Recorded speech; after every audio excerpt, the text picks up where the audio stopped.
সরকারি রিটায়ারমেন্ট দিয়ে দেন।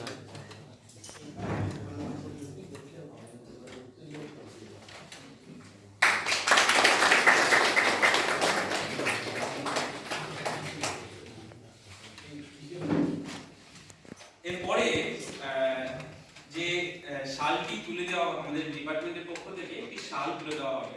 সাধারণত বাঙালিদের ঐতিহ্যে শালের একটা বিশাল বড় দাম থেকে থাকে এবং এটা একটা সম্মানের প্রতীক হিসেবে আমরা বলে থাকি। এবং শালটি যিনি তুলে দিবেন তিনি হচ্ছেন নদীর দীর্ঘদিনের সহযাত্রী শ্রী নরেশ মার্ডি মহাশয়। আমি নরেশ দাকে রিকোয়েস্ট করব আপনি শালটি তুলে দেন এবং তার সাথে তার দীর্ঘ জীবনের কর্মজীবনের যে সুখ দুঃখের ভালোবাসা হতে পারে, দুঃখ হতে পারে, কষ্ট হতে পারে, একসঙ্গে সংগ্রাম হতে পারে, তার বিষয়ে যেন দু চারটি কথা আমাদের বলে।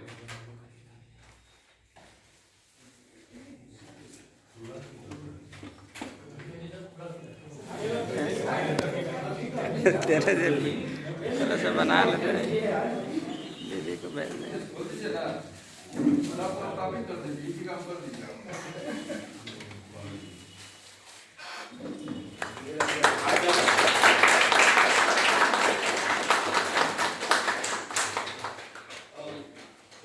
আমি নরেশ দাকে অনুরোধ করব উনি যেন অবশ্যই কিছু বলেন ওনাদের এই দীর্ঘ যে পথ একসঙ্গে অতিক্রম করেছেন সেই বিষয়ে।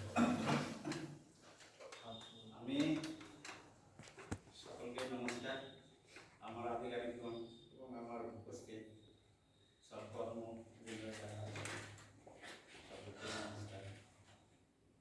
আমি খুব বেশি কিছু বলতে চাই না, আমি বলতে চাই মেঘনাদিকে অনেক দিন ধরে আমি দেখেছি।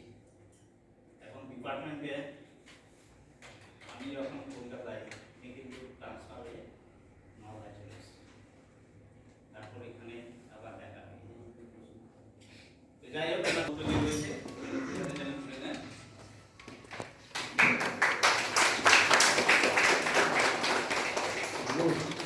সাথে সুকুমার দাকে আমি অনুরোধ করছি উনি যেন এই আজকে যে অনুষ্ঠানে আমরা একত্রিত হয়েছি সেই অনুষ্ঠান সম্পর্কে তার দু চারটি মূল্যবান বক্তব্য আমাদের সামনে উপস্থিত থাকে।